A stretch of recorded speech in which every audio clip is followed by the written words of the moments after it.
speaking of the NHL. Yeah. Zach Burke, you might remember on this show during the Four Nations, we talked about it. Pete talked about it with us.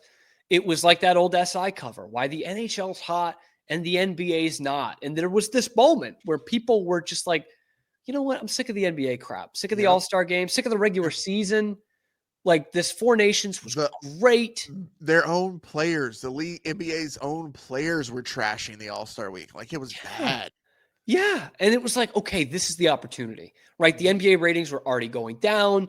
NHL's now on 2 networks here with ESPN and TNT. It's like, this is the moment. And I said it at the time, I was like, what's going to be really indicative is the playoffs, because the NBA playoffs are obviously much better than the regular season, but the NHL playoffs are the best playoff of any sport, in my opinion. And I did have a word of warning. I think it was on Pete's show. I said I compared it to 2010 when USA Hockey went to the gold medal game against Canada, and they really got a lot of people tuning into hockey for the international stage, and they stuck around for the NHL. But that year in the Stanley Cup final, you had the Philadelphia Flyers and the Chicago Blackhawks, 2 of the biggest markets in America, competing in the actual cup final. And I said, this year, Pete, I don't know.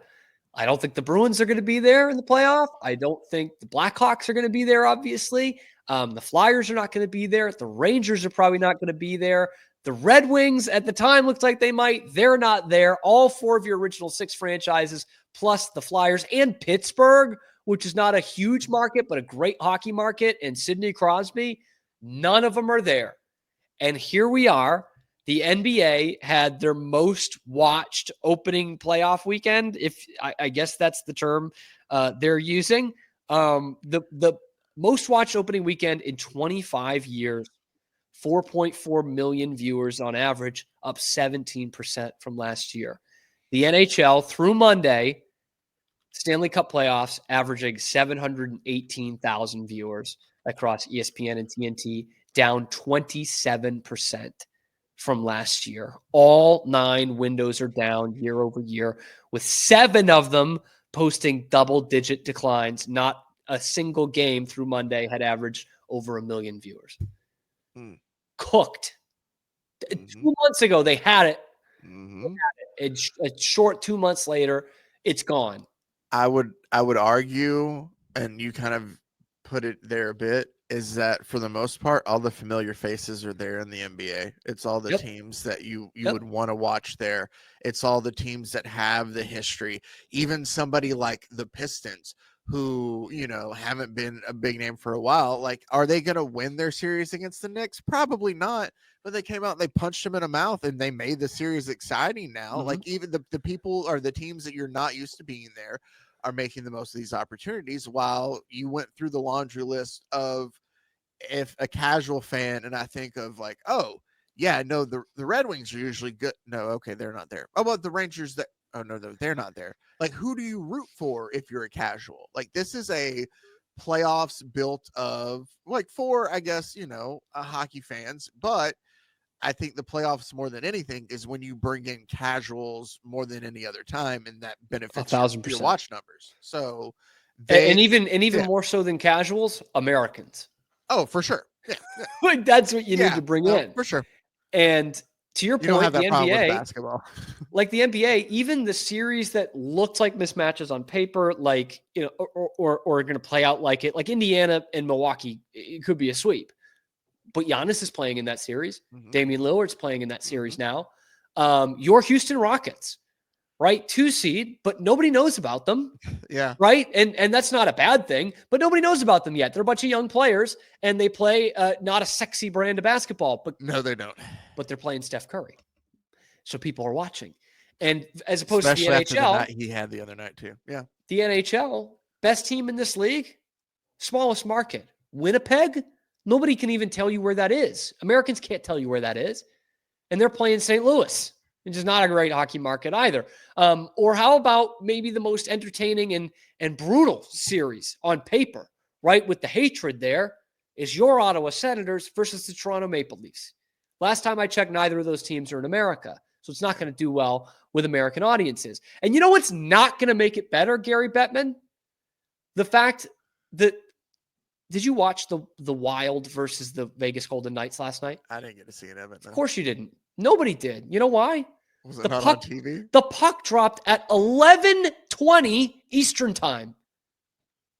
I get the game is in Vegas, but who the fuck is going to watch that in your media markets? That's still what, like 9, 8 Vegas time? That's still late for a Vegas. Yeah, it's 9:20 in Minnesota, the other team.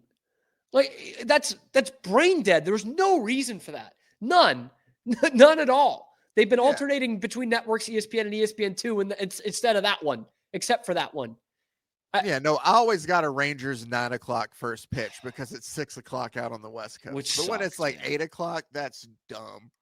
But yet in the NBA, when you got to the finals, they didn't really care, or even the World Series, like they didn't care what time it was on the West Coast. It's just going to be late no matter what.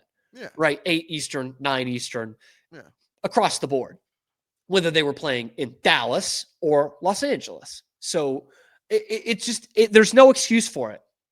And again, some of that you can't control. You can't control that it's Ottawa versus Toronto in the first round because you don't do play-ins.